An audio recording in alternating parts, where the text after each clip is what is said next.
Good evening, ladies and gentlemen, and welcome to the Mr. Hicks Podcast. We're here getting it in once again, time and time again. So, looking across my feed, I was wondering, there's no way that Indiana had a lot of money to spend on NIL.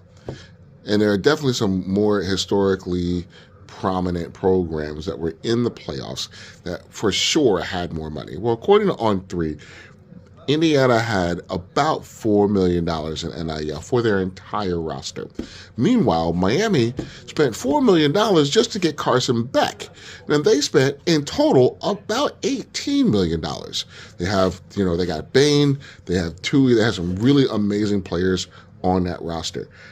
And then if you look at places like Texas Tech, a tech billionaire who went to that school is head of their NIL collective, and he's spending the money out there, $1 million per for all the defensive linemen. And of course, University of Oregon, Phil Knight, been throwing money around every possible way since he became a primary booster for that program.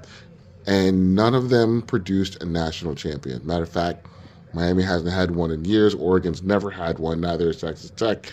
So I think it becomes an interesting dynamic that now boosters are going to start looking around going, what am I giving you all this money for when Indiana can come out here and win national championship with $4 million? What you need my money for? This isn't about how much money you have to spend. This has to do with money well spent.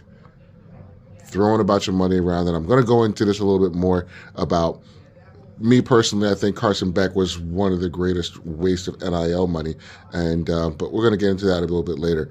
But ladies and gentlemen, fans of college football, yeah, you can have a lot of money, but if you don't put that money in the right place with the right people, it really doesn't matter. You're going to end up losing out to a program that knows how to invest in the right players and knows how to develop them. That's my time. Take it easy.